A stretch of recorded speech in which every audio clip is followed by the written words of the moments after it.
لو عندك جنط 17 او اكبر وقرفك في عيشتك دبدبه وبلالين من النقر والمطبات، وقررت تغير مقاس الكاوتش عشان تريح بالك، فانا جاي لك بالحل، وجاي اقول لك بلاش تلعب في مقاس الكاوتش عشان ده هيعمل لك مشاكل تانية انت في غنى عنها، وهقول لك المشاكل دي كمان شويه. كمل معايا الفيديو وما تنساش اللايك والشير. ولو انت بتحب العربيات وعايز تبس تعرفك ازاي تستخدم عربيتك صح عشان تحافظ عليها لاطول فتره ممكنه، تابعني على كل المنصات: فيسبوك وانستجرام ويوتيوب وتيك توك. انا طارق صلاح وده الجراج.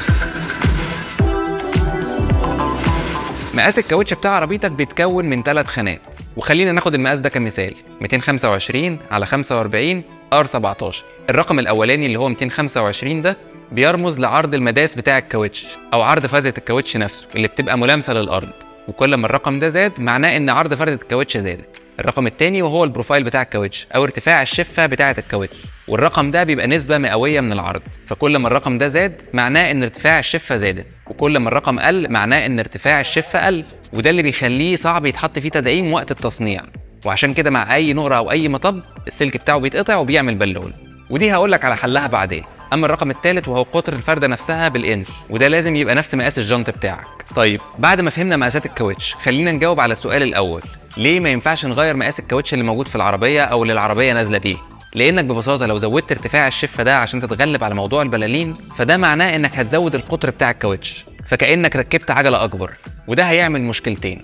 اول مشكله هو عداد السرعه بتاعك هيخلف، لان السرعه اللي في تيس عربيتك قاريها ومطلعها لك على العداد هتبقى مختلفه عن السرعه الفعليه اللي انت ماشي بيها، فهتلبس رادارات انت مالكش ذنب فيها. ثانيا بقى وده الاهم، بما اننا قلنا ان ارتفاع الشفه او البروفايل بتاع الكاوتش هو نسبه مئويه من العرض، فانت عشان تحافظ على قطر الكاوتش والمشكله الاولانيه ما تحصلكش هتضطر تقلل العرض بتاع الكاوتش عشان النسبه تفضل هي. فبكده انت هتعمل مشكله تانية، لانك استخدمت كاوتش ارفع، التماسك بتاع العربيه هيقل خصوصا في الملفات ووقت الفرامل، واظن انت مش محتاج تعمل كده. طب واحد هيجي يقول لي يا عم انت عمال تودينا وتجيبنا وما قلتليش في الاخر اعمل ايه عشان البالونه دي ما تطلعليش. يلا بينا يا سيدي، انا هجاوبك.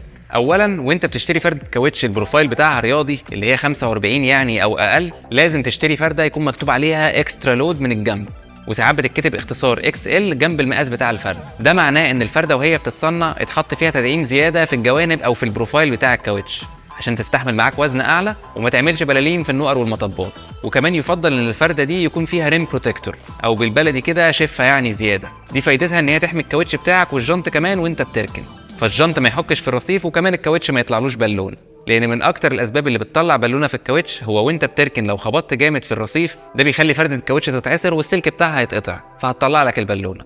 ثانيا بقى وده الاهم، ودي حاجه انا مش محتاج اقولها لك، طالما عندك جنطه 17 او اكبر فلازم تهتم بضغط الهواء جوه الكاوتش ويبقى مظبوط زي ما هو موجود على القايم بتاع العربيه بتاعتك او موجود ورا غطا التانك، ولازم على الاقل تظبطه مره كل اسبوعين، لان ضغط الهواء لو مش مظبوط في الكاوتش ده بيخليه عرضه انه يطلع بالونه مع اي نقره انت هتقابلها. ولازم كل 10000 كيلو تعمل تدوير للكاوتش، يعني تجيب الكاوتش اللي قدام ورا واللي ورا قدام، ده عشان تخلي التآكل بتاعهم كله منتظم ويزود من عمرهم الافتراضي. شاركوني بقى واكتبوا لي في الكومنتات ايه احسن فرده كاوتش جربتوها في المقاسات دي، وانا كمان هقول لكم اكتر فرده ريحتني وكلت بيها كميه نقر مش طبيعيه وعمرها ما زعلتني في حاجه. هسيب لكم الموديل بتاعها في الكومنتات.